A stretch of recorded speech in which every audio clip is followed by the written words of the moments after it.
இப்போ அமெரிக்காவும் யூரோப் கண்ட்ரிஸும் சேர்ந்து ஒரு முடிவு எடுத்திருக்கிறதா தகவல் வெளியாக இருக்கு மக்களே.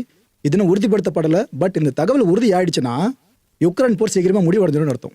ஜெலன்ஸ்கியை நம்ம அந்த போஸ்ட்டில் பார்க்க மாட்டோம்னு அர்த்தம்.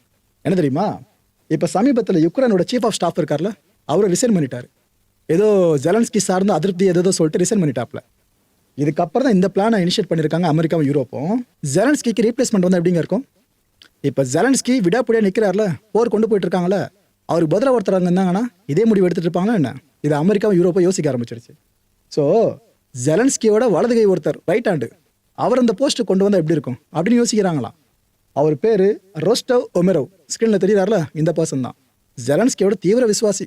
ஆனால் கடைசியில் ஜெலன்ஸ்கி போஸ்ட்டுக்கு இவரை கொண்டு வந்து ஆப்போசிட் போல இருக்கு.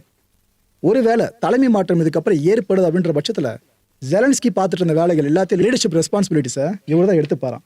ஸோ இதெல்லாம் கன்ஃபார்ம் ஆகல.